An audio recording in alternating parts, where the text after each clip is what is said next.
형상 적응 냉각 기술로 소개할 시테크 시스템에 근무하고 있는 임양빈 부장입니다.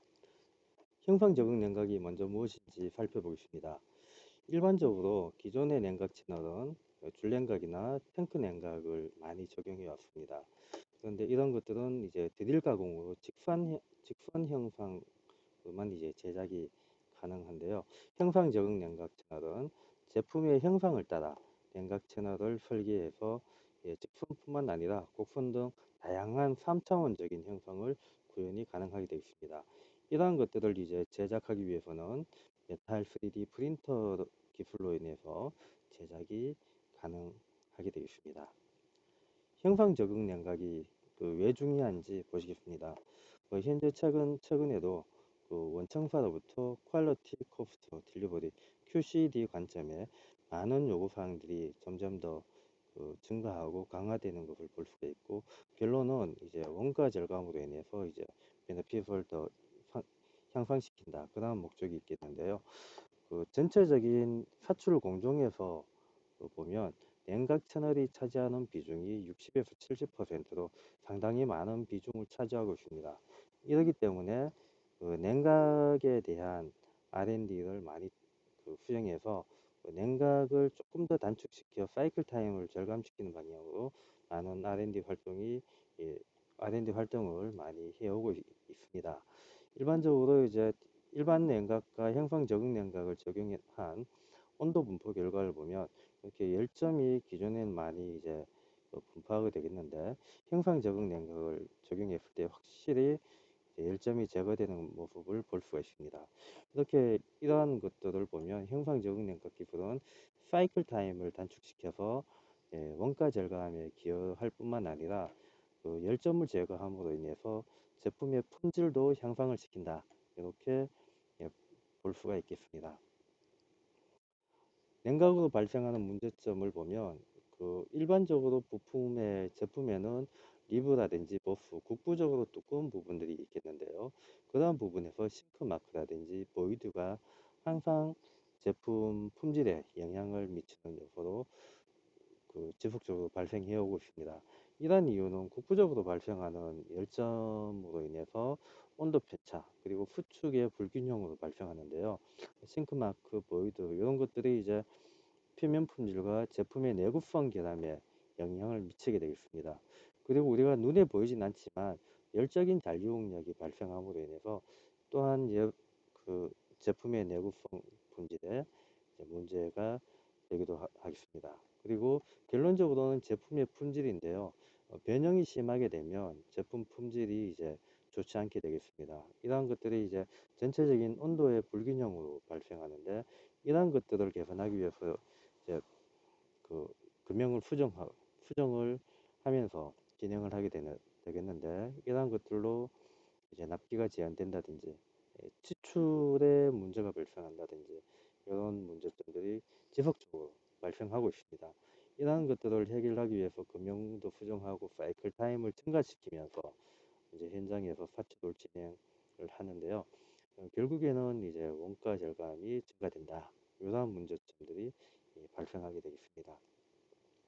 형상 적응 냉각 기술의 효과를 보면 앞에서 말씀드렸지만 사이클 타임, 이게 최소 30에서 50%까지, 어떤 사례에서는 50% 이상까지도 단축을 시킨다, 그렇게 이제 보고되고 있습니다.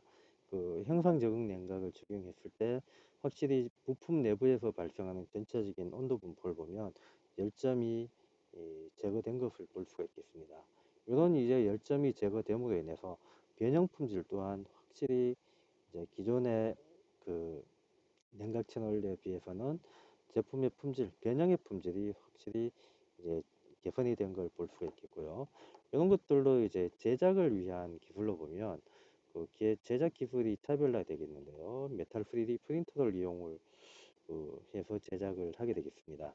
그래서 이런 것들로 리니어사에서는 상당한 R&D 기간을 통해서 제작 일정이 감소라든지 이런 것들로 이제 부품의 개수, 부품의 수량 또한 이렇게 감소시키는 효과를 보고 있습니다. 냉각 냉각을 실제로 이제 적용한 사례들이 되겠는데요.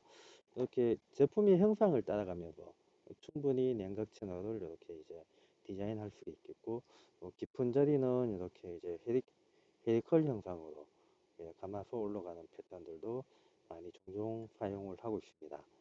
그리고 실제로 이제 제작을 해놓은 이런 사례들이 되겠는데, 표면 품질은 기존에 비해서는 많이 금형에도 충분히 사용할 수 있는 수준으로 개선이 많이 된 걸로 보이고 있습니다.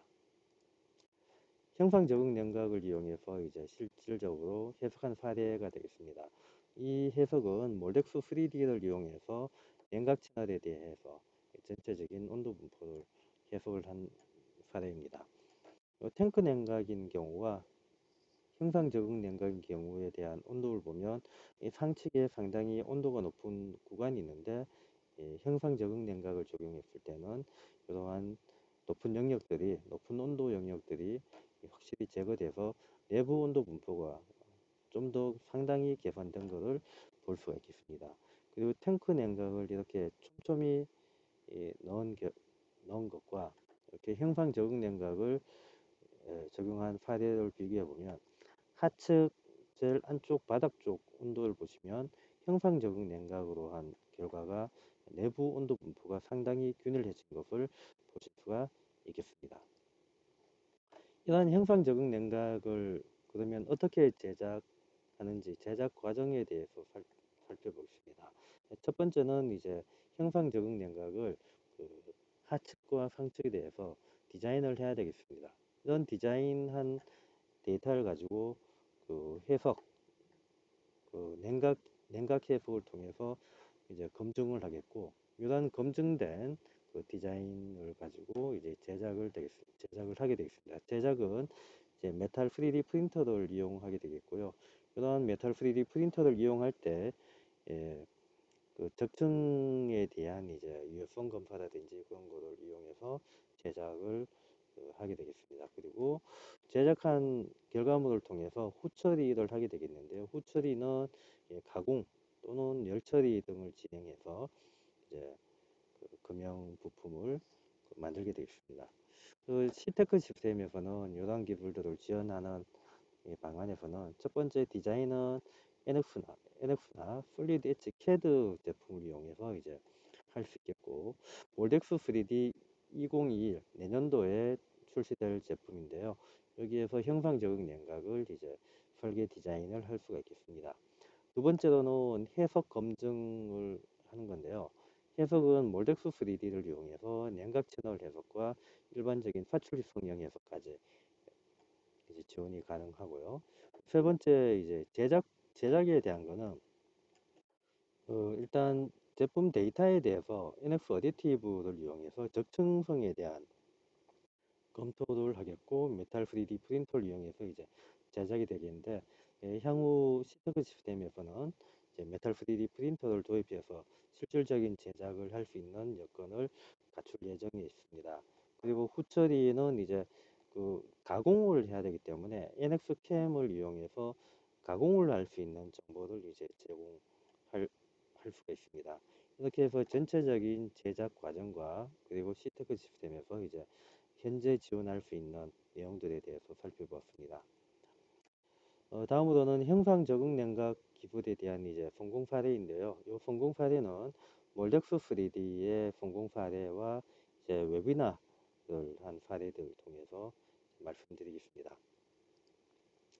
먼저 이제 냉각 채널을 최적화시켜서 냉각 시간을 70% 단축시켰다. 그리고 변형률은 56%를 개선했다. 보시면 일반적으로 우리가 사용하는 컵이 되겠습니다. 냉각 채널이 없는 경우 일반 냉각 그리고 형상 적응 냉각 세 가지에 대한 사례입니다. 그, 그 온도 분포에 대한 해석 결과를 보면 그 코너 부분, 모서리 부분에서 열점이 발생하는, 그리고 온도의 9배, 온도 편차가 좀 어느 정도 있는 이런 결과를 볼 수가 있는데요. 형상 적응 냉각은 그 두께 방향으로의 온도 편차가 거의 없는 결과를 보실 수가 있겠습니다.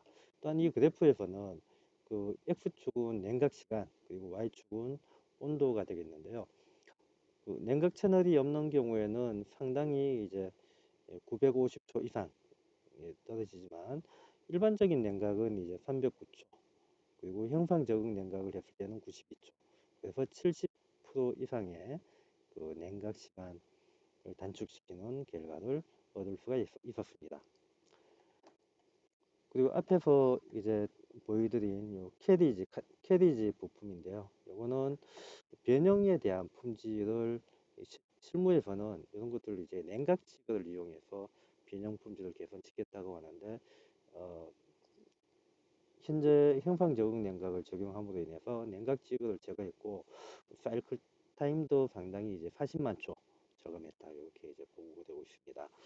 요 사례는 장기간 발생했던 이제 품질 문제를 해결함으로 인해서 상당히 수익률을 향상시켰다, 그렇게 보고가 되고 있습니다. 그리고 이제 그 형상 적응 냉각 그 설계도 냉각 시간을 10초 단축시켰다. 약 33% 이제 개선한 걸로 보이는데요. 요거는 이제 전동 공구 커브 케이스가 되겠습니다. 일반적인 냉각, 탱크 냉각을 적용한 사례와 하측의 형상 적응 냉각을 적용한 사례인데요. 하측에서의 온도 분포를 보시면 확연히 그 온도 분포의 온도 편차의 균일성이 상당히 개선된 걸로 확인할 수가 있겠습니다. 그리고 냉각 시간을 69% 단축시키고 매 사출 시 77초 단축시켰다. 이건 우리가 일반적으로 가정에서 사용하는 이제 공구 렌치가 되겠는데요. 그 형상 적응 냉각을 적용함으로 인해서 그 두꺼운 영역에 발생하는 그 열점을 확실히 제거한 것을 확인할 수가 있겠습니다. 그 커넥터 단자류에 대한 그 사례인데요. 형상 적응 냉각을 이제 하측뿐만 아니라 그 사이드까지 적용, 하측 그리고 상측 사이드까지 적용함으로 인해서 내부에 발생하는 온도 분포를 상당히 균일하게 시켰고 21초에서 5.25초로 개선한 사례가 되겠습니다. 도어 핸들 부품으로 사이클 타임을 54% 감소시켰다. 인데요. 요거는 이제 연간 35만 개 그, 생산하는데 이렇게 19초로 이제 했을 때 76일 제품 양산 시간을 76일 단축시킨 사례가 되겠습니다. 요건 이제 좀 길면서 좀 큰 부품이 되겠는데요.